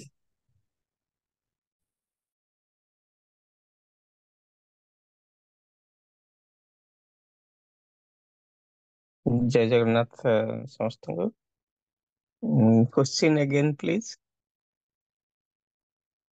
କ୍ୱେଶ୍ଚିନ୍ଟା ଥିଲା ଯେମିତି ଆମେ ଜଗନ୍ନାଥଙ୍କର ସବୁବେଳେ ଆମେ ତାଙ୍କ ଉପରେ ଡିପେଣ୍ଡ କରୁଛେ, ସେ ଅଛନ୍ତି ଆମର କାଳିଆ ଠାକୁର, କିନ୍ତୁ ତାଙ୍କ ହିସାବରେ ଆମେ କାମ କଲେ ସେମାନେ ଯଦି ଆମର ପଲିସିଟା ରହୁଛେ ଆମେ କମ୍ପାନୀର, ସେ ପଲିସି ହିସାବରେ ଲେଖା ତ ସେ ପଲିସି ହିସାବରେ କାମ କଲେ ପଲିସିଟା କାମ ଦେଉଛି, ଅଥଚ ସେ ପଲିସି ବାଲା ରିଜେକ୍ଟ କରିଦେଉଛି।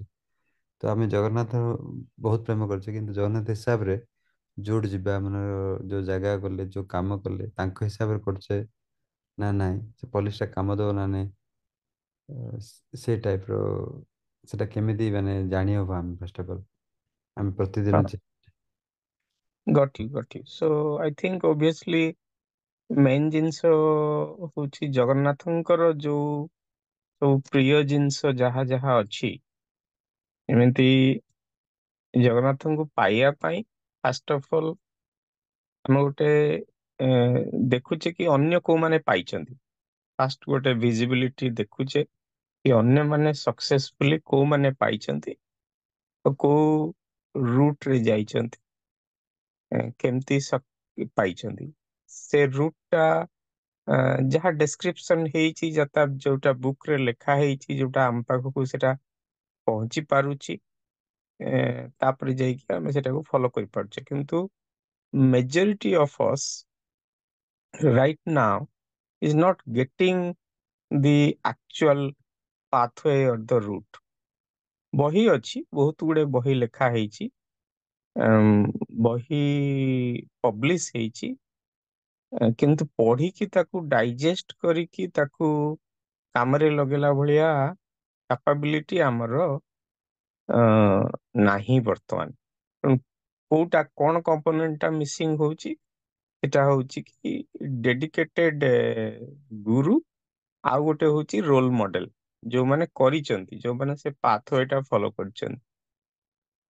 ତେଣୁ ୱାର୍ଡ ଅଫ ମାଉଥ ରେ ବହୁତ ଗୁଡେ କାମ ଚଳେ, ଏଇଠି ୱାର୍ଡ ଅଫ ମାଉଥ ଟା ମିସିଂ ହଉଛି, ଆମେ ତ ଦେଖିପାରୁନେ। ଆଉ ବର୍ତ୍ତମାନ ଦେଖିବା ଭିତରେ ଜଗନ୍ନାଥଙ୍କୁ ପାଇକି ଆଖପାଖରେ କିଏ ଆକ୍ଚୁଆଲି ପାଇଛି ଆଉ ଯାଉଛି, ଖାଲି ଏତିକି ଆମେ ଫିଲ୍ କରିପାରୁଛେ କି ଆଚ୍ଛା ଜଣେ ସେଇଠି ପ୍ରଭୁଜୀ ଅଛନ୍ତି, କି ସେ ଡିଭୋଟି ଅଛନ୍ତି, he is kind of our next role model. ସେମାନଙ୍କର ଯେମିତି କରୁଛନ୍ତି ସେଇଟାକୁ ଆମେ ଫଲୋ କରିବା, and there is possibility that we will get it। କିନ୍ତୁ ସେ ଯୋଉ ଗ୍ୟାରେଣ୍ଟି ଯୋଉ ଜିନିଷଟା ମିଳିପାରୁନି, ତେଣୁ ସେ ଗ୍ୟାରେଣ୍ଟି ଯୋଉଟା ବି ମାନେ କହିଲେ ହଁ ସେଇ ତାଙ୍କରି ଭଳିଆ ଫଲୋ କରିଲେ ଆମେ ଯାଇକି ଡେଫିନାଇଟଲି ଜଗନ୍ନାଥଙ୍କୁ ଖୁସି କରିବା କି ଜଗନ୍ନାଥଙ୍କର ପାଥୱେରେ ପହଞ୍ଚିବା, ସେ ଗ୍ୟାରେଣ୍ଟି ଟା କେହି ଦେଇପାରୁନାହାନ୍ତି। ତେଣୁ ଆଉ ବିଶ୍ୱାସ ମାନେ ପୁରା ଫୁଲ ଫ୍ଲେଜ ରେ ବିଶ୍ୱାସ ହଉନି, ତଥାପି କିନ୍ତୁ ହାଫ ହାର୍ଟେଡଲି ଲୋକ କରୁଛନ୍ତି, ମନ୍ଦିର ଯାଉଛନ୍ତି, ପୂଜା କରୁଛନ୍ତି, ଗୋଟେ ଜିନିଷ ସତ କହିବା ପାଇଁ ଚେଷ୍ଟା କରୁଛନ୍ତି, କାହାର ବୁରାଇ କରିବା ପାଇଁ ଚେଷ୍ଟା କରୁଛନ୍ତି। ଯେମିତି କହିଲେ ଭଗବାନଙ୍କର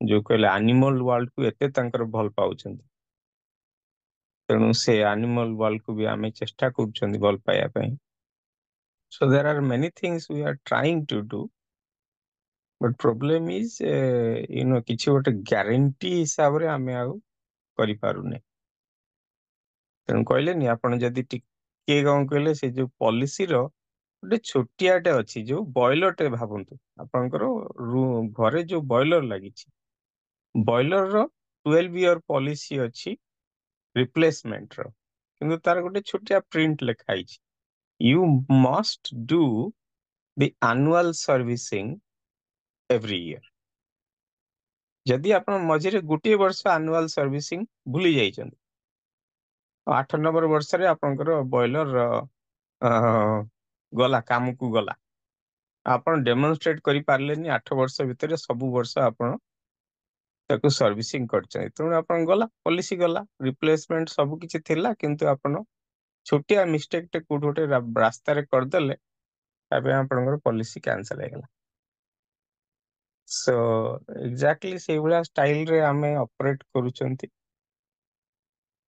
एटलिस्ट ब्रजपुर डेली आसी टी सर्विसिंग कर दे हम बहुत बढ़िया अछि ବ୍ରଜପ୍ରଭୁ ତ ଡେଫିନାଇଟଲି ତା ମାନେ is very very pathfinder and showing us the path he himself is following undoubtedly he is the for us he is the next role model we can actually follow he will also have a similar role model in his mind କିନ୍ତୁ ସେଇ ଯୋଉ ଯଦି ବ୍ରଜପ୍ରଭୁ ପୁରା ଏକଦମ guarantee ଦେଇକି କହନ୍ତେ କି ଯଦି କି ତୁ ମୋ ସହିତ ଆସେ ମୋ ସହିତ ଏତିକି କରିବୁ ଆଉ ନେଇକି ତତେ ଠାକୁର ଡେଫିନାଇଟଲି ଭେଟେଇ ଦେବି and your policy is very nice and clear and I can guarantee ସେଟା ଟିକେ in this DNA it is very hard ସେଟା 100% ରହୁଛି ଗ୍ୟାରେଣ୍ଟି ଗ୍ୟାରେଣ୍ଟେଡ ଗ୍ୟାରେଣ୍ଟେଡ ଆପଣ କଣ କହିବେ ଗୋଟେ ପିଲାଟି ଯଦି ମେଡିକାଲ ପାଇଁ ପ୍ରିପେୟାର ହଉଥିବ ତୁ ଏତିକି ମାର୍କ ଆଣି ନିଟ୍ କ୍ଲିୟର କର ତାପରେ ଏମବିବିଏସ୍ ଯଦି ସେ ଷ୍ଟ୍ରିକ୍ଟଲି ଫଲୋ କଲା he or she is going to crack NEET yes similarly ଆମର ଯୋଉ ପୂର୍ବରୁ ଯୋଉ ଆମର ମାନେ ସାଧୁ ମାନେ ଯୋଉ ପରମ୍ପରା ଯୋଉ ଦେଇକି ଯାଇଛନ୍ତି ପାଥଟା ସେ ପାଥରେ ଯଦି ଆମେ ଷ୍ଟ୍ରିକ୍ଟଲି ଫଲୋ କରିବା ଫର ଏକ୍ସାମ୍ପଲ ଜଗନ୍ନାଥ ଜୀଙ୍କୁ ଜଷ୍ଟ ଆମ ଜୀବନର ଗୋଟେ ମେମ୍ବରସିପ ଗ୍ରହଣ କରିବାକୁ ଯେମିତି ଆମେ ଆମ ଫ୍ୟାମିଲି ମେମ୍ବରକୁ ଭଲ ପାଉଛନ୍ତି ଆମେ କିଛି କରିବାକୁ ଚାହୁଁଛନ୍ତି ସିମିଲାରଲି ଜଗନ୍ନାଥ ମୁହଁ ଶୁଖି ଯାଇଥିଲା ଏମିତି ଜଣା ପଡିବ ଜଗନ୍ନାଥ ହସୁଥିଲା ଏମିତି ଜଣା ପଡିବ ବୁଝିଲେ ଯେମିତି ଆମ ପିଲା ମୁହଁରେ ମାନେ ଆମ ମୁହଁ ଯେ ଶୁଖି ଯାଇଥିଲା ଆମ ଘର ଲୋକକୁ ଜଣା ପଡୁଛି ଯିଏ ଏମିତି ଭଲ ପାଉ ତାକୁ ଜଣା ପଡୁଛି ସିମିଲାରଲି ଯଦି ଆମେ ଜଗନ୍ନାଥଙ୍କ ସହିତ ଯଦି ଟାଇମ ସ୍ପେଣ୍ଡ କରିବା ମୁଁ 5 ମିନିଟ 10 ମିନିଟ ବାହାର କରି ଜଗନ୍ନାଥ ସାମ୍ନାରେ ବସିବି ଜଷ୍ଟ ତାଙ୍କ ସହିତ ଦେଖିବି ତାଙ୍କୁ ଖାଲି ଜଷ୍ଟ ମୁଁ ଦେଖିବି ଜାଗାକୁ ଫଟୋ ହଉ ମୋବାଇଲ ହଉ ୟୁଟ୍ୟୁବ ହଉ 1000 ଜିନିଷ ଅଛି ଯଦି ମୁଁ ୟେସ୍ ମତେ ଏ ଜନ୍ମରେ ହିଁ କରିବାର ଅଛି ଏ ଜନ୍ମରେ ମୋ ହାତରେ ବଡ ହେଲା 10 ବର୍ଷ 5 ବର୍ଷ ଅଛି ମୁଁ ଜାଣିନି ବଟ୍ ମୁଁ ୟୁଟିଲାଇଜ ଷ୍ଟ୍ରିକ୍ଟଲି କରି ଦେଖନ୍ତୁ ପ୍ରଭୁଜୀ ଗ୍ୟାରେଣ୍ଟି ଆପଣ ହିଁ ଗୋଟେ ରୋଲ ମଡେଲ ହେଇପାରିବେ ଆମେ ଯେତେବେଳେ ଷ୍ଟ୍ରିକ୍ଟଲି ଫଲୋ କରିବା ଆଉ ଫଲୋ କରିବା ସମୟରେ ଜଣା ପଡିଯାଉଛି ରହୁଛି ଗୋଟେ ଝିଅ ପିଲା ନାଇଁ କି ନିହାତି ଦରକାର ନାହିଁ ଛୁଆ ଜନ୍ମ କଲାଠୁ ହିଁ ଜଣା ପଡି ଛୁଆ ଜନ୍ମ କଲା ନାଇଁ ତା ପୂର୍ବରୁ ଜଣା ପଡିଯାଉଛି ପ୍ରେଗନେନ୍ସି ଯେମିତି ଷ୍ଟାର୍ଟ ହଉଛି ସେମିତି ହିଁ ଜଣା ପଡିଯାଉଛି ଇଏ ଆଗକୁ ଯାଇକି ଛୁଆ ଜନ୍ମ କରିବ ବୋଲି ଲକ୍ଷଣ ଦେଖଉଛି ଶରୀର ସେମିତି ଆମର ବ୍ୟବହାର ଆଚାରରେ ସବୁଜ ଲକ୍ଷଣ ଦେଖାଯିବ ଯଦି ଆମେ ଷ୍ଟ୍ରିକ୍ଟଲି ଫଲୋ କରିବା ଷ୍ଟ୍ରିକ୍ଟଲି ଗୋଟେ ଚାରଣା ମଧ୍ୟ ଫାଲତୁ ଜିନିଷ ଭରି କରିବାନି ଗୋଟେ ଜିନିଷ ମଧ୍ୟ ନୁହଁ ରାମ ବିଲକୁଲ ନୁହଁ ନୋ ଆଡଲଟ୍ରେସନ 100% ପିଓର ଯଦି ଆମେ ପାଥ ଫଲୋ କରିବା ଆମର ଯୋଉ ପୂର୍ବରୁ ଯୋଉ ସାଧୁ ମାନେ ପରମ୍ପରା ଯୋଉ ଦେଇ ଯାଇଛନ୍ତି ଯୋଉଟା ବି ଆମେ ଯଦି ଷ୍ଟ୍ରିକ୍ଟଲି ଫଲୋ କରିବା ବିଲକୁଲ ଭରି କରିବାନି କଚରା ତାହେଲେ ଏ ଜନ୍ମରେ ହିଁ ଆମେ କ୍ଲିୟର କରିଦବା ଗ୍ୟାରେଣ୍ଟି ଅଛି ସେଇଟା ସେ ଭିତରେ ସବୁଠୁ ବଡ ହଉଛି କଣ ନା ଦିଟା ଜିନିଷ ଅଛି ଗୋଟେ ହଉଛି ରୋଲ ମଡେଲ ଯିଏକି ଆମକୁ ଟାଣି ଟାଣି ନବ ଆଉ ଗୋଟେ ହଉଛି ଆମର ନିଜର ୱିକନେସ୍ କ୍ଷୁଦ୍ରମ ହୃଦୟ ଦୌର୍ବଲ୍ୟମ ଆମର କିଛି କିଛି ଜିନିଷ ପ୍ରତି ଆଟାଚମେଣ୍ଟ ଅଛି ସିଏ ଆମକୁ ଟାଣି ରଖିବ କିନ୍ତୁ ଯଦି ଆମର ରୋଲ ମଡେଲ ଷ୍ଟ୍ରଙ୍ଗ ଥିବେ ସିଏ ଟାଣି ନେଇଯିବେ ଛାଡରେ ତୁ ଆଜି ହାତର ଧରେ ଖାଲି ମୋର ବୁଝିଲେ ମାନେ କେତେବେଳେ କିନ୍ତୁ ଆପଣ ଦେଖିଥିବେ ଗାଁରେ କିଏ ବାଇକ୍ ଚଲଉଥିବ ସେ ବାଇକ୍ ଉପରେ ଜଣେ ଗୋଡ ରଖି ସାଇକେଲରେ ସେତିକି ସ୍ପିଡରେ ଯାଉଥିବ, ଦେଖିଥିବେ ପ୍ରଭୁଜୀ। Yes, ପ୍ରଭୁ। ବାଇକ୍ ଜଷ୍ଟ ଏମିତି କଣ କରିବେ, ସେ ବାଇକ୍ ବାଲା ଉପରେ ଗୋଡଟା ଲଗେଇବାର ଅଛି। ସେ ଯୋଉ ରିସ୍କ ଟା ବର୍ତ୍ତମାନ ଯୋଉ କହିଲେନି ମାନେ vulnerability, that is what we are talking about is now vulnerability. Vulnerability for a individual person, ଯଦି ଗୋଟେ ଡିଭୋଟି ହବା ପାଇଁ ଇଚ୍ଛା ତ ଅଛି ମନ ଭିତରେ, ଡିଭୋଟି ହେଇକି ଭଗବାନଙ୍କ ପାଇଁ ଗ୍ୟାରେଣ୍ଟେଡ ରିଟର୍ନ ବାଲା ଗୋଟେ ପଲିସି ନେଇକି କନେକ୍ଟ କରିକି ଇଚ୍ଛା ଅଛି, ଏଫର୍ଟ ଏଫର୍ଟ କରିବା ପାଇଁ ବି ଇଚ୍ଛା ଅଛି, କରିବା ହଉଛି ବି, କିନ୍ତୁ ମଝିରେ ମଝିରେ ଯୋଉ vulnerability to lots of distraction and ଯୋଉ ମାୟା କହିଲେ, ଯୋଉ ମାୟା ଆସିକି ମଝିରେ ମଝିରେ ପଶିକି ଖାଲି କ୍ଲାଉଡେଡ କରିଦଉଛି, and gradually ଆପଣ ଯେମିତି କହିଲେ ଅଧା ରାସ୍ତା ଯାଇଥିବେ ପୁଣି ଥରେ ଭାବିବେ "ଇରେ ଶଳା, ମୁଁ ତ କିଛି ତ ଗୋଟେ ମିଷ୍ଟେକ୍ କରିଛି ସେଇଠି। ତାପରେ ଆଉ ଗୋଟେ କଣ ହଉଛି, ମଝିରେ ମଝିରେ ଆପଣଙ୍କର ଏଇ ଯୋଉ ହେଲ୍ଥ ଖରାପ ହେଲା କି ନହେଲେ କିଛି ଗୋଟେ ଆପଣଙ୍କର ନୋନ୍ ସରାଉଣ୍ଡିଙ୍ଗସ୍ ରେ କିଛି ଗୋଟେ ବିରାଟ ବଡ କିଛି ବି ଗୋଟେ ଅସୁବିଧାଟା ହେଲା, then you start sort of virus doubting. ପଶି ଆସିଲେ ମୋର। ହଁ ନା, ସେଇ ଡାଉଟିଂ ଆସିଯାଉଛି, ଆରେ ମୁଁ ତ ଏତେ ଏତେ ପରିଶ୍ରମ କରିକି ଭଗବାନଙ୍କୁ ଏତେ କରୁଥିଲି, ତାହେଲେ ମୋ ସହିତ କାହିଁକି ଏମିତି ଏତେ ଅସୁବିଧା ହେଲା? ଏଇ କିଛି ନଥିବ, ଏଇଟା ଆଉ ବିଶ୍ୱାସ ଯୋଗ୍ୟ ନୁହେଁ। Let's get leave this pathway. ମାନେ ବହୁତ ଜଣ ସେ ପାଥୱେ ଛାଡି ଦିଅନ୍ତି, ମାନେ ହାଫ ରୁଟ ରେ ଛାଡି ଦିଅନ୍ତି, and that's because of the ମାନେ ମକ୍ uh, ଟେଷ୍ଟ, ମକ୍ ଟେଷ୍ଟରେ ଛାଡ଼ି ଦିଅନ୍ତୁ। ବହୁତ ଜଣ ଛାଡି ଦିଅନ୍ତି। ମାନେ ସେଇ ଯୋଉ ମୁଁ କହିଲନି, ସେ ପ୍ରଭୁଜୀ ଛାଡିବା ଲୋକ ଅଧିକା, ଛାଡିବା ପରସେଣ୍ଟେଜ ଅଧିକା। ଭାଇ ଜୟ ଜଗନ୍ନାଥ। ଯୋଉ ଛାଡିବା କଥା କହୁଛନ୍ତି ନା, ଯିଏ କିଛି ଦେଇକି ପାଇବାର ଆଶା କରେ ସେ ବିଜନେସ କରେ, ସେ ଠାକୁରଙ୍କୁ ଥୋଡି ଡାକେ। ଯିଏ ଯିଏ ଠାକୁରଙ୍କ ସେବା କରୁଥିବ, ତାର କାମଟା ଫୁଲଫିଲ ହେଲାନି ବୋଲି ସେ ଛାଡିଦବ, ସେ କେବେ ଠାକୁରଙ୍କୁ ଡାକେ ହିଁ ନାହିଁ। କାରଣ ସିଏ ବିଜନେସ କରୁଛି ଯେ ମୁଁ ତୁମକୁ ଏତିକି ପରିମାଣରେ ଡାକିଲି, ତମେ କାହିଁକି ଆସିକି ମୋ ଆଗରେ ଠିଆ ହେଲନି ଜଗନ୍ନାଥ, ଆଉ ମୋର ଆଉ ତମ ସହିତ କିଛି ନାହିଁ। ଯିଏ ବିଜନେସ କରୁଥିବ ସେ ଛାଡିଦବ, କାରଣ ସେ ଭାବିଲା ସେ ହାରିଗଲା। କିନ୍ତୁ ଯିଏ ଭଲ ପାଉଥିବ ଭଗବାନଙ୍କୁ, ସେ କେବେ ବି ଛାଡିବନି। ସେ ମାନେ ମୃତ୍ୟୁ ଆସିଲେ ବି ସେ କହିବ ହଁ ମୋ ଜଗନ୍ନାଥ ତ ଦେଇଛନ୍ତି, ସେ ଖୁସି ଖୁସିରେ ଗ୍ରହଣ କରିବ। ହାରିବା ଜିତିବା କଣ, ତା ପାଖରେ ତ ସବୁ ସମାନ। ତେଣୁ କାହିଁକି କେମିତି ଛାଡିବ? ଯିଏ ଛାଡିବ ମଝିରୁ, ସେ କେବେ ପ୍ରଭୁଙ୍କୁ ଡାକିନି କି ପ୍ରଭୁ କଣ ସେ କେବେ ଭାବିନି, ଜାଣିନି, ବୁଝିନି। ମୁଁ ଏଇଆ ବୁଝେ।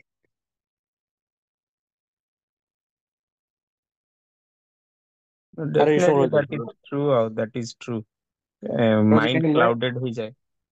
ପ୍ରଭୁଜୀ ହଁ ଗୋଟେ ପ୍ରଭୁ ମିନିଟ୍ କୁହ। ଖାଲି, ହୁଁ। ଆମେ ଯାହା ବି ମାଗିବାନି ଭଗବାନଙ୍କୁ, ସେଟା ଜଷ୍ଟ ହଉଛି କିଛି ଦ୍ରବ୍ୟ ହିସାବରେ ମାଗିଲେ, ମଟେରିଆଲ ଥିଙ୍ଗସ୍ ନହେଲେ ରିଲେସନସିପ ମାଗିଲେ। ବଟ୍ ଯେତେବେଳେ ଆମେ ଭକ୍ତି କରୁଛନ୍ତି, ଆମେ ଜଗନ୍ନାଥ ହିଁ ମାଗୁଛନ୍ତି ପ୍ରଭୁ ଯେ। ଏବେ ମୁଁ ଆପଣଙ୍କୁ କହିଛି ପ୍ରଭୁ ଯେ ଆପଣଙ୍କ ସାଇକେଲଟା ଦେଇଦିଅନ୍ତୁ, ପ୍ରଭୁ ଯେ ଗାଡ଼ିଟା ଦେଇଦିଅନ୍ତୁ, ନହେଲେ କିଛି ପଇସା ଦିଅନ୍ତୁ। କିନ୍ତୁ ଜଣେ ମାଗୁଛି ପ୍ରଭୁ ଯେ ଆପଣ ହିଁ ମୋ ପାଖକୁ ପଳେଇ ଆସନ୍ତୁ, ସହଜ କି ଏଇଟା? କେତେବେଳେ ଆପଣ ନିଜକୁ ଦେଇଦେବେ କହିଲେ? ଯେତେବେଳେ ଆପଣ ମୋ ଉପରେ ପୁରା 100% ଭରସା ଆସିବ, ଏ ଲୋକଟା ମୋ ସହିତ ଚିଟିଂ କରୁନି, ଏ ଲୋକଟାର ମାନେ ଡୁପ୍ଲିସିଟିୟସ୍ ନେଚର ନାହିଁ, ଏ ଲୋକଟାର ଇଣ୍ଟେନସନ ଭଲ ଅଛି, ଏ ଲୋକଟା ମୋ ପାଇଁ ସମ୍ପୂର୍ଣ୍ଣ ରୂପରେ ସମର୍ପିତ, ବିଲକୁଲ ଡାଉଟ ହିଁ ନାହିଁ, ତାପରେ ଆପଣ ନିଜକୁ ଆଣି ଫଙ୍ଗାଡ଼ି ଦେବେ। Yes or no? ସିମିଲାର ଯେତେବେଳେ ଆମେ ଭକ୍ତି କରୁଛନ୍ତି, ଆମେ ଜଗନ୍ନାଥଜୀ କହୁଛନ୍ତି ଆପଣ ମୋର ହେଇଯାଅ। ଜଗନ୍ନାଥଜୀ ଆମେ ମାଗୁଛନ୍ତି, ଆମେ ଜଗନ୍ନାଥ ସ୍ୱୟଂ ଜଗନ୍ନାଥ ହିଁ କହୁଛନ୍ତି ଆପଣ ମୋର ହେଇଯାଆନ୍ତୁ ବୋଲି, ଯୋଉଟା କି ଏତେ ସହଜ ଜଗନ୍ନାଥ ଦେବେନି। ହେଲା, ଯୋଉଟା କି ଜୟଶ୍ରୀ ମା ଏବେ କହିଲେ, ଯେତେବେଳେ ଆମ ଜୀବନରେ ଅସୁବିଧା ଆସେ, ଆମର ପ୍ରତିକ୍ରିୟା ଗୁଡା କଣ, ସେଇଟା ମାର୍କ ମାନେ ଗ୍ରେଡେସନ ବଢି ବଢି ଯିବ। ପ୍ରତ୍ୟେକ ପ୍ରତିକ୍ରିୟା ଗୁଡା କାଲକୁଲେସନ କରେ ଯେ ଇଏ ଜଗନ୍ନାଥଙ୍କ ଉପରେ କେତିକି ବିଶ୍ୱାସ ଅଛି, ଜଗନ୍ନାଥଙ୍କ ଉପରେ କେତିକି ବିଶ୍ୱାସ ଅଛି, ଜଗନ୍ନାଥ ସେଗୁଡା ନାଇଁ କି ଟିକେ ଯେତେବେଳେ ଥିକେଷ୍ଟ ହେଇଯିବ, ସେତେବେଳେ ଆମ ପାଖରେ ଜଗନ୍ନାଥ 100%। କାହିଁକି? ଯେତେବେଳେ ଅଛନ୍ତି ମିନ୍ସ ଆମେ ଆଉ ଦୁନିଆର କୌଣସି ବି ପ୍ରଶଂସା, ନିନ୍ଦା ଏଗୁଡା ବିଲକୁଲ ପ୍ରଭାବିତ ହିଁ କରିବେନି। ସେଦିନ ଆମେ ସମ୍ପୂର୍ଣ୍ଣ ରୂପରେ ଜାଣେ ଯେ ମୋ ପାଖରେ ଜଗନ୍ନାଥ ରହିଗଲେଣି ଅଲରେଡି। ଆଉ ଯୋଉ ପର୍ଯ୍ୟନ୍ତ ଏମିତି କି ମାନେ ଆମେ ଭୋକିଲା ହେଇଥିବା, କି ଗୋଟେ ମୋର ଗୁଣାନ କରନ୍ତୁ, ମତେ କିଏ ରେସପେକ୍ଟ ଦିଅନ୍ତୁ, ତା ଅର୍ଥ ଆମର ପାଇଁ ଭଗବାନ କିଏ ନା ଆମର ଅହଙ୍କାର। କିଏ ରେସପେକ୍ଟ ଦବ, କିଏ ରେସପେକ୍ଟ ଦବ, କିଏ ରେସପେକ୍ଟ ଦବ, କିଏ ପଇସା ଦବ, କିଏ ସ୍ନେହ ଦବ, ଭୋକ ମାନେ ମିଳିଲେ 100% ବହୁତ ବଢିଆ, we are grateful to that particular person as well as to Jagannath ji. But ଯେହେତୁ ଭୋକ ମିନ୍ସ ନଦେଲେ ନ ଚଳେ। ଯଦି ମତେ ରେସ୍ପେକ୍ଟ ନଦେଲେ ମାନେ ଦକ୍ଷ ପ୍ରଜାପତି ସମସ୍ତେ ଠିଆ ହେଲେ କିନ୍ତୁ ଜଣେ ଭଗବାନ ଶଙ୍କର ଠିଆ ହେଲେନି। ସମସ୍ତେ ଠିଆ ହେଇଥିଲେ। ଦକ୍ଷ ପ୍ରଜାପତି ମାନେ ତାଙ୍କର କଣ ଥିଲା, ଅକ୍ସିଜେନ କଣ ଥିଲା ନା ରେସ୍ପେକ୍ଟ। ନଦେଲେ ଚାଲିବନି, ସେଇଟା ହଉଛି ଡେଞ୍ଜର ଜୋନ୍ ଟା। ସେମିତି ତେଣୁକରି ଭାନୁ କିଏ ପାଇପାରେ, ଚୈତନ୍ୟ ସିମ୍ପଲ ଶ୍ଲୋକରେ କହୁଛନ୍ତି ଯେ ତ୍ରିନାଦପି ସୁନିଚେନ ତରୋରପି ସହିଷ୍ଣୁନ ଅମାନିନ ମାନ ଦେନ କୀର୍ତ୍ତନୀୟ ସଦା ହରି। ତିନିଟା କହୁଛନ୍ତି, ତ୍ରିନାଦପି ସୁନିଚେନ ଗୋଟେ, ତ୍ରିଣ କଲେ ଘାସ, ଦୁବ ଘାସ, ତାଠୁ ଆହୁରି ତାପରେ କେତେ ଗୋଡ଼ ରଖିଲେ ସେ କିଛି କିଛି କହୁନି। ତରୋରପି ସହିଷ୍ଣୁନ, ଗଛକୁ ଖରା ବର୍ଷା ଶୀତ କାତି କୁରାଢି କଣ ପକେଇଲେ କେଥର ଆସୁଥିବ, ଛେଳି ଖାଇଦେଇ ପଳଉଥିବ, ଗାଈ ଖାଇଦେଇ ପଳଉଥିବ, କି କାଟି ଦେଇକି ପଳଉଥିବ, ସେ ଖାଲି ଦେବାର ଜାଣିଛେ।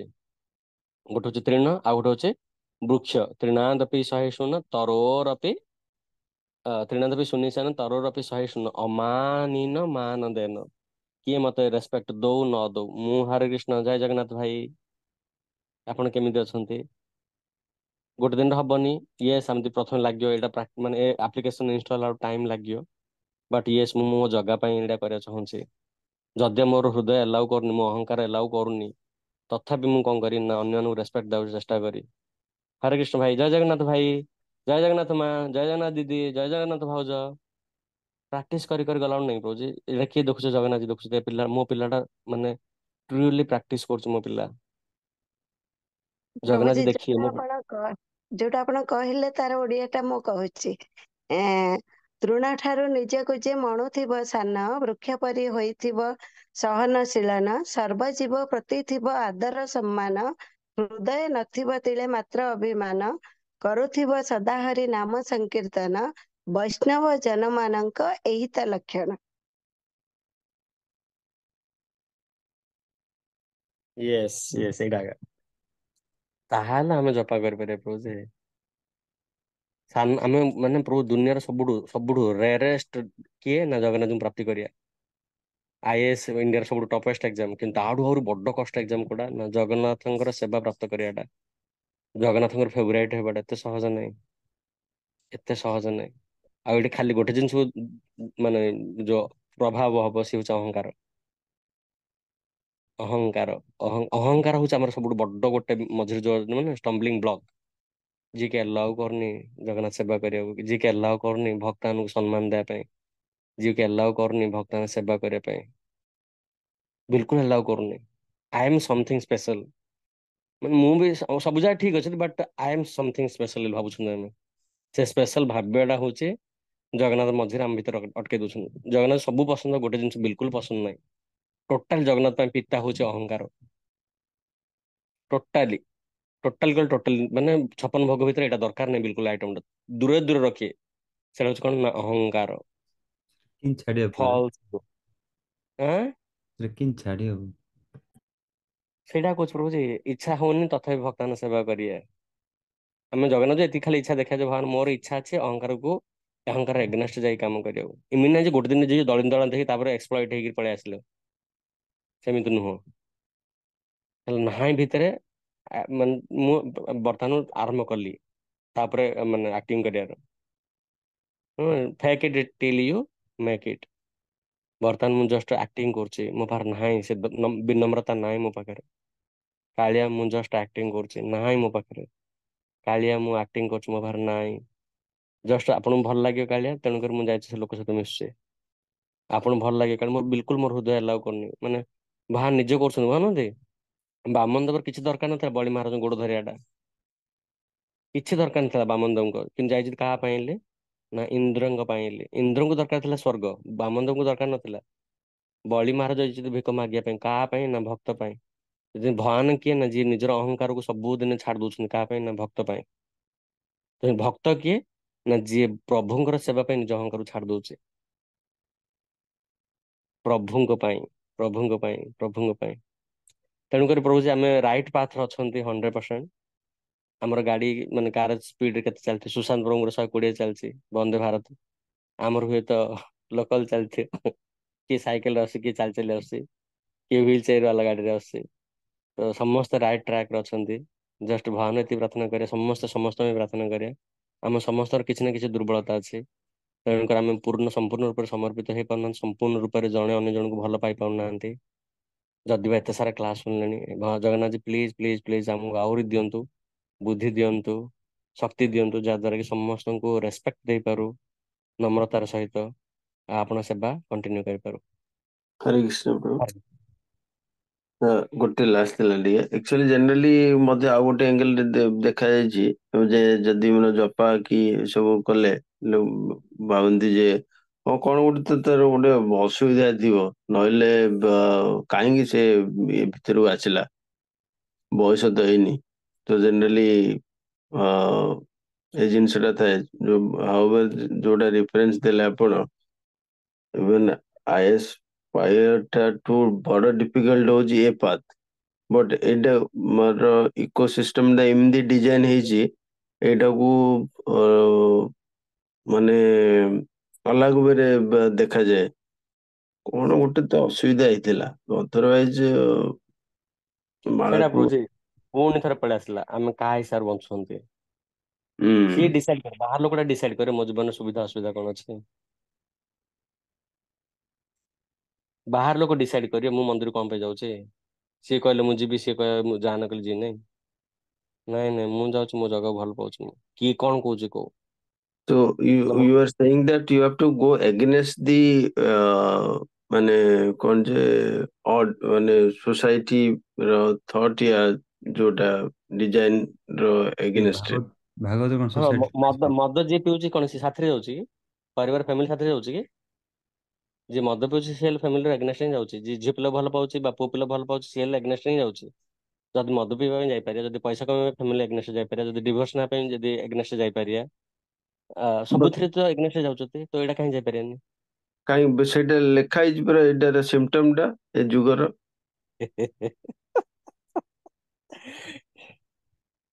हम पागल है ଠାକୁର के पीछे। କିନ୍ କରୁଛୁ ରେ, ମୁଁ ପାଗଳ ହେଇଯାଇଛି ଜଗନ୍ନାଥଙ୍କ ପାଇଁ, ମୁଁ ପାଗଳ ହେଇଯାଇଛି ତାଙ୍କୁ ଯାଉଛି ହସି ଦେଇ ପଳେଇବାକୁ, ମୁଁ ପାଗଳ ହେଇଯାଇଛି ଜଗନ୍ନାଥ। ବାସ୍ ସେଇଟା ମତେ ବର୍ତ୍ତମାନ ଟିକେ କନଭିନ୍ସ ହେଲା, ରାଇଟ୍। କାହାକୁ ଉତ୍ତର ଦେବା ଦରକାର ନାହିଁ, ମୁଁ ତ ପାଗଳ ଓକେ। ହେଇଯାଇଛି। ମୋ କଳା ଠାକୁର ମତେ ପାଗଳ କରିଦେଇଛନ୍ତି, ମୁଁ ତାଙ୍କୁ ନ ଦେଖିଲେ ରହିପାରିବିନି। Thank you bro. ଓକେ, ସମସ୍ତଙ୍କୁ ବହୁତ ବହୁତ ବହୁତ ଧନ୍ୟବାଦ ଏତେ ବଢିଆ ସୁନ୍ଦର ମନ୍ଥନ ପାଇଁ। I meet really grateful of you. Hare Krishna, जय जगन्नाथ, जय श्री श्री जगन्नाथ बलदेव सुभद्रा महारानी की जय, ଜୟ। जगन्नाथ भक्त वृंद की जय, यूके जगन्नाथ जी की जय। Thank you all very much. Hare Krishna.